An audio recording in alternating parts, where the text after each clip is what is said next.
इस्लामाबाद में जयशंकर ने कर दिया चीन और पाकिस्तान का तगड़ा इलाज। पाकिस्तान के किस बयान को सुनकर भड़क गए विदेश मंत्री एस जयशंकर। पाकिस्तान की धरती से चीन को चेतावनी देते हुए जयशंकर ने आखिर क्या कहा? आखिर क्यों भारत ने एससीओ डॉक्यूमेंट पर साइन करने से साफ मना कर दिया? नमस्कार दोस्तों, डिटेल्स ग्लोबल अपडेट में आप सभी का स्वागत है। आइए सब कुछ डिस्कस करते हैं विस्तार से। एससीओ में भारत की दहाड़ से पाकिस्तान और चीन दोनों की बोलती बंद हो गई है। पाकिस्तान की धरती पर कदम रखते ही जयशंकर के स्वैग ने बता दिया था कि वह पाकिस्तान और चीन का बुरा हाल करने वाले हैं। विदेश मंत्री एस जयशंकर ने एससीओ शिखर वार्ता में पाकिस्तान को जबरदस्त तरीके से रगड़ दिया है, साथ ही उसके दोस्त चीन को भी नहीं बख्शा। सम्मेलन आरंभ होने से पहले पाकिस्तान के प्रधानमंत्री शरीफ ने जयशंकर से हाथ मिलाया और जिन्ना कन्वेंशन सेंटर में उनका गर्मजोशी से स्वागत किया। जयशंकर पूरे मामले को शांति से निपटा देना चाहते थे, लेकिन मीटिंग के दौरान पाकिस्तान एक ऐसा बयान दिया जिसके बाद जयशंकर भड़क गए और उन्होंने एक साथ चीन और पाकिस्तान दोनों को उल्टा लटका दिया। दरअसल इस्लामाबाद पहुंचे चीन के प्रधानमंत्री को खुश करने में जुटे शहबाज शरीफ ने BRI प्रोजेक्ट के विस्तार का आह्वान कर डाला। यह एक ऐसा प्रोजेक्ट है जिसका नाम सुनते ही हर एक भारतीय का खून खौल उठता है, क्योंकि यह प्रोजेक्ट भारत जमीन से होकर गुजरता है। आपको बता दें कि अब जरा मेरी बात ध्यान से सुनिएगा कि आखिर पाकिस्तान के प्रधानमंत्री ने BRI को लेकर क्या कहा है। चीन को खुश करते हुए शहबाज ने कहा है कि राष्ट्रपति शी जिनपिंग के BRI और चाइना पाकिस्तान इकोनॉमिक कॉरिडोर जैसे प्रोजेक्ट का विस्तार किया जाना चाहिए। उस वक्त शहबाज जयशंकर के सामने बोल रहे थे। इसके बाद शरीफ ने कहा कि BRI के जरिए सड़क, रेल और डिजिटल आधारभूत ढांचे पर फोकस करना चाहिए। लेकिन यहाँ तक तो चलिए फिर भी ठीक था, लेकिन इसके बाद पाकिस्तान ने वह गलती कर दिया जिससे भारत कभी बर्दाश्त नहीं कर सकता था। दरअसल चीन के इशारे पर एससीओ के संयुक्त बयान में भी BRI को शामिल कर लिया गया।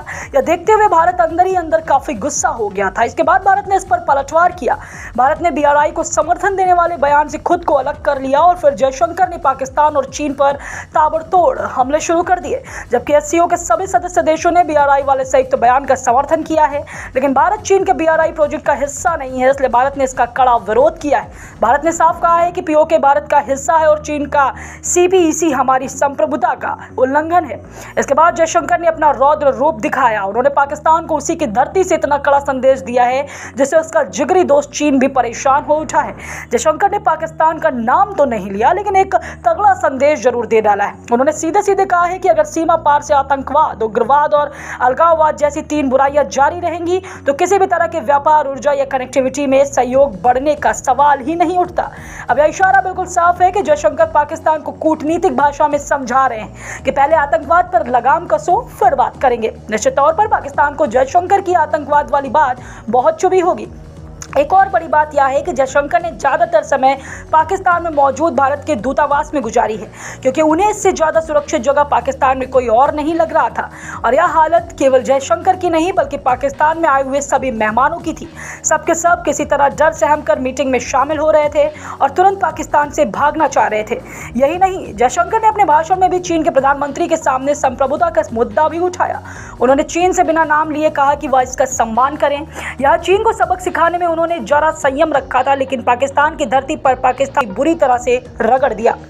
इसके साथ को बता दें कि जयशंकर ने जिस 3 बुराइयों का जिक्र किया वो साफ तौर पर पाकिस्तान की आतंकी गतिविधियों, कश्मीर में अलगाववाद को समर्थन और उग्रवाद से जुड़े मुद्दों की तरफ इशारा है। पाकिस्तान ने हमेशा से कश्मीर में अलगाववादी तत्वों को समर्थन दिया है और यह भारत के लिए सबसे बड़ा सिरदर्द रहा है। पाकिस्तान की इस नापाक हरकत में उसका दोस्त चीन भी साथ देता है, इसलिए जयशंकर की चेतावनी चीन के लिए भी थी। उग्रवाद के नाम पर पाकिस्तान हमेशा से यह दावा करता आया है कि वह खुद आतंकवाद का शिकार है, लेकिन हकीकत तो यह है कि वह अपनी जमीन से आतंकी संगठनों को समर्थन देता रहा है।